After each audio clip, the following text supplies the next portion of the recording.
Okay, so any questions, if you could please text them through to us, that would be awesome.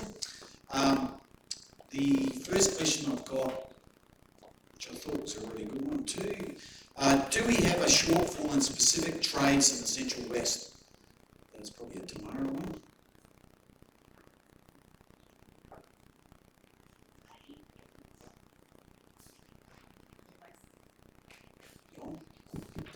We most certainly do, with capital letters. And look, it's not going to get any easier. It's particularly challenging here in the Central West when we have a lot of projects going on, which mean that there's a lot of transient, peaking and troughing of workload. It's not necessarily at times conducive to adding a whole lot of apprentices, into your workforces to be able to feel very comfortable that you can sustain that. Certainly a large amount of my time at the moment, when there is such a skill shortage here in the Central West, is attracting skilled labour from overseas through the vet assess process and having them assimilate and get relocated in here. Added to the skill shortages is that we have a housing shortage in the Central West as well. So if anyone has rental houses and that, they will also be helpful from a skill shortage. But yes, most certainly, if anyone would like to put an apprentice on, but it's the chicken or the egg scenario, we need the skilled staff to be able to manage the additional apprenticeship staff. Thank you. Next question. I had never thought about risk in my business to that extent. How often should you review your risk strategy? Graeme. It's a good question, and I think it's an ongoing process in some ways, but really I consider at a minimum it should be an annual process of doing that in conjunction with business planning. But as I've mentioned during the session, I think if there's changes that are within the plans for new activities, new services, or as we've seen this year, you've had to pivot into something else, and that's changed the way that you operate.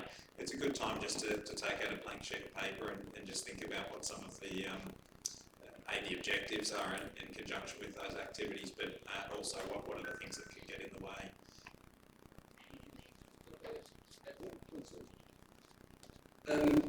I think with risk management as well, it's something accountants do at a different level to brokers and advisors like Graeme. But we are compelled to have our own risk management in our firms, and one of the big things that we've found in instigating it is to involve the whole firm in it and make sure that you're trying to embed a risk culture so that people are looking at risks, they're aware of what risks are, and people are looking at it. You look at near misses and things like that, but everyone's aware of it.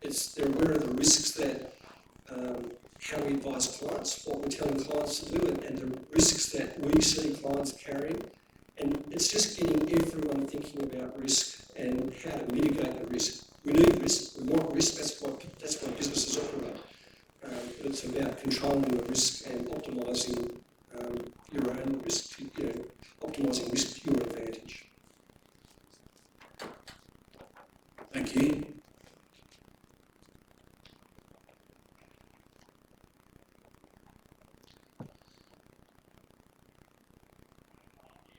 I like the idea of building a community and having advocates for my business, but I struggle to find time. What is the easiest way to keep customers engaged with my business? What avenues are effective in your opinion for Joel? That's definitely a challenge. Like, communities do take time, but the advantage is if you actually get one up and running and you are able to put a little bit of time into it, what happens is the community ends up doing the bulk of the work for you in the end. So it's an investment up front, but I think it pays dividends on the back end. The other approach is to just do marketing. For example, if you mention acquisition, the other approach is marketing, and marketing never stops. Like, it doesn't. There's you just have to keep doing it forever. So I think there's that to consider. And what was the last part? There was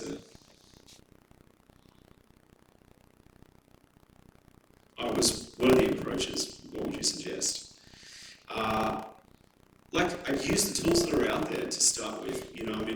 First of all, like I mentioned, you got to figure out what you actually want to do with the community. That's the most important thing, whether it's, you want more customers or you want more engaged customers that you already have or whatever it is. But then, there's a whole bunch of tools out there that are available for you to use that are free.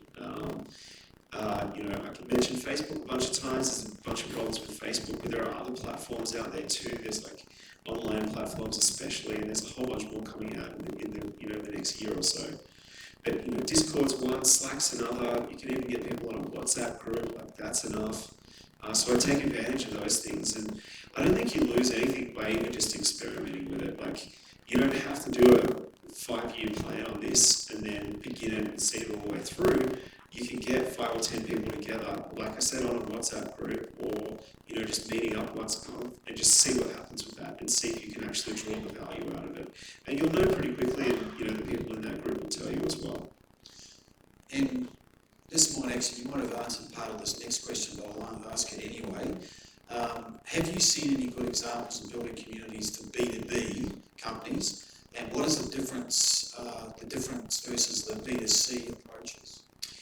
There's a stack of really great examples. One that I didn't get, I had threw a slide up there, but I didn't actually get a chance to talk about it. There's a company called Culture Amp, and they provide basically people analytics software. You might be familiar with Culture Amp. So basically it's a way to measure culture, and they measures engagement.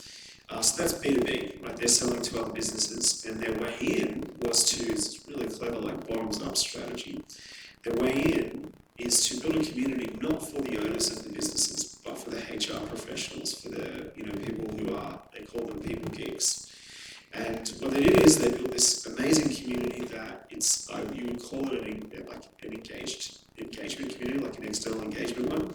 Built this community where they said, right, we're going to call you guys people geeks. There's HR is something that has been around for a while. Another name is people ops, but we really think that the name people geeks gives you something to identify with and feel proud of and good about. So we're going to call you people geeks. We're going to start these communities up with chapters in local cities. We're going to just start doing meetups at first, and we're going to throw up blog posts and try and get you into the meetups with social media and some content.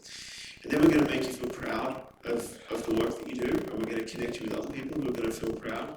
And then we're going to give you professional development and learning opportunities so that you can level up your career and increase your skills. And then as well, like you build your professional network.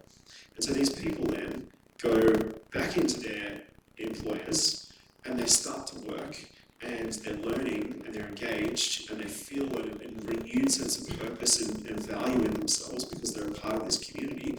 And it's not long then before those people start to recommend that, from the bottom up, that Culture Amp's the tool that they should use. So the difference between that and B2C, B2C, there's not really, there are differences in your strategy, but the purpose of the thing you're actually doing, which is finding people that have a shared identity, giving them some kind of purpose through a common mission or objective, all of that stuff is the same. And if you go through the canvases that you can use to create community, that stuff doesn't change either. It's just mostly about the objectives. Thank you very much for that. Okay, next question. What is the most effective strategy to get greater buy-in from staff in my business and drive efficiency and output? Tamara.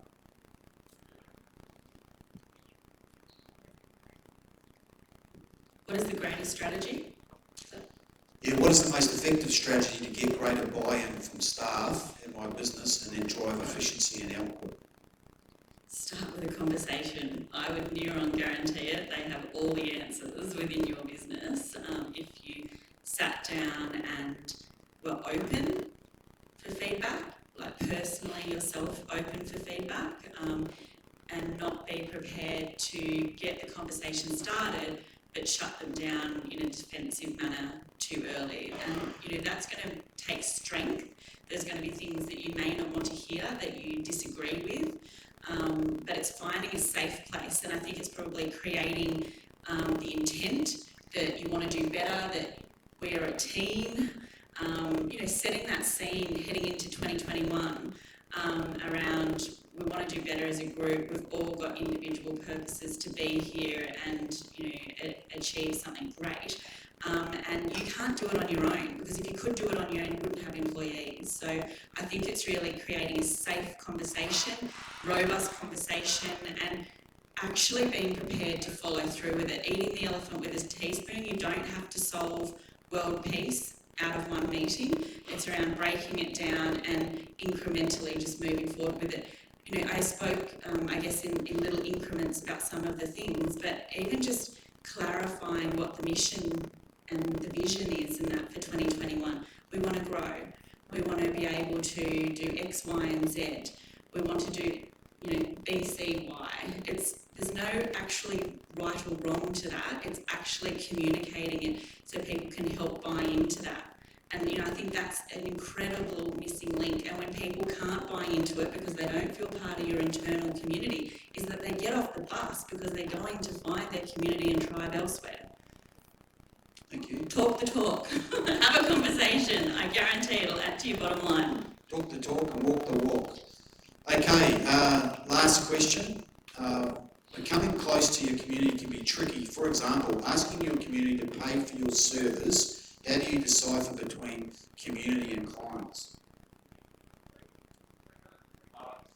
So, yeah, I mean, it is, like, it's a tough thing to ask, but it's not tough if you've already built and delivered value, and if you're genuinely in that community for the right reasons. So, like, if you built the community, like I mentioned when I was speaking, like, you set up your own objective, you figured out what you want, and then you went into building a community only understanding what you wanted. You know, that's when you're going to get in trouble, and when community will fall apart because you don't understand what your members really want. If you know what they want, and your true intent is to build this community and give what your members want to them, then, you know, not one thing that you build is trust between you and those people, because you're genuine in your intent, because, you know, you're helping each of them to achieve what they want. Then, you know, when it becomes time to offer something that you've got for sale, like be it a service or a product, it's a much easier conversation because you've built those relationships. I think what you're getting at, though, is it feels disingenuous, you know, to build a community and then to start selling to that community. And I guess what I'd say is, like I said, it's about who you are and your intent when you go into it.